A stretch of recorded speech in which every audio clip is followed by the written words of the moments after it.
اس پاک ہے بخاری مسلم میں، بڑے غور سے سنیے اور اس کے اندر جتنے پہلو ہیں ان پر پوری توجہ دیجئے گا کہ کہیں ہم ادھر آ تو نہیں گئے۔ رسول پاک صلی اللہ علیہ وسلم نا ہمارے لیے سب سے بڑے حکیم ہیں، سب سے زیادہ حکمت حضور نے ہمیں بتلائی ہے کہ اس رستے چلو گے تو بچو گے، اس رستے جاؤ گے تو ہلاک ہو جاؤ گے۔ نبی کریم علیہ السلام نے فرمایا، بخاری مسلم ہے، فرمایا 7 ہلاک کرنے والی چیزوں سے بچنا، اگر ان میں تم چلے گئے تو ہلاک ہو جاؤ گے۔ 7 چیزیں ہیں جو تمہیں ہلاک کر دیں، برباد ہو جاؤ گے، تباہ ہو جاؤ گے، ہلاکت کا سفر ہے یہ، 7 چیزوں سے بچو۔ یا رسول اللہ صلی اللہ علیہ وسلم وہ کون کون سی؟ تو حضور نے فرمایا اللہ کے ساتھ شریک نہ کرنا، ہلاک ہو جاؤ۔ دوسرا نبی پاک صلی اللہ علیہ وسلم نے فرمایا جادو نہ کرنا، ہلاک ہو جاؤ گے، ہلاک۔ اور یار جسے حضور فرما رہے ہیں ہلاک ہو جائے گا وہ بچے گا۔ نبی پاک صلی اللہ علیہ وسلم نے تیسرے نمبر پر فرمایا جس شخص کے قتل کرنے کو اللہ نے حرام قرار دیا ہے اسے قتل نہ کرنا، ہلاک ہو جاؤ۔ چوتھے نمبر پر رسول پاک علیہ السلام نے فرمایا سود نہ کبھی بھی کھانا، ہلاک ہو جاؤ گے، ہلاک۔ بڑی بڑی دلیلیں دی بینک والوں نے، بڑا سمجھایا تو حاجی صاحب مان گئے، محترم مان گئے، کہنے لگے نہیں جی نہیں وہ کاروبار میں لگاتے ہیں، بڑے بھولے والے ہیں، پتہ سارا ہے۔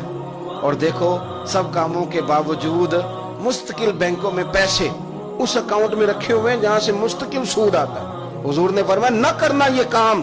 تو کہتے ہیں میں سود پہ پیسے لے کے کاروبار چمکاؤں گا، تیرے نبی پاک نے تو فرمایا تو ہلاک ہو جائے گا۔ تو کہتا ہے میں میل لگاؤں گا، حضور نے تو فرمایا ہلاکت ہے۔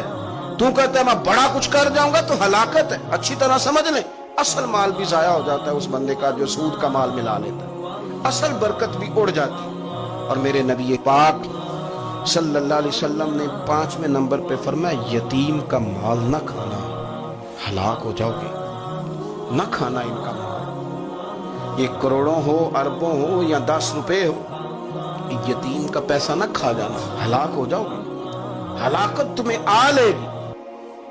اور پھر 6 نمبر پر نبی پاک علیہ السلام نے فرمایا کفر سے جہاد ہو رہا ہو تو کبھی پیٹ پھیر کے بھاگنا نہ، ہلاک ہو جاؤ گے۔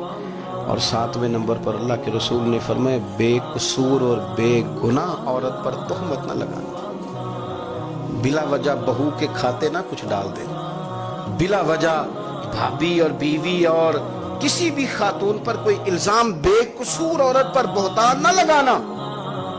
مار مار کے ایک شخص نے بحال کر دیا بیوی کو اور بعد میں پتا چلا کہ جی مجھے شک ہے تویز کراتی ہے۔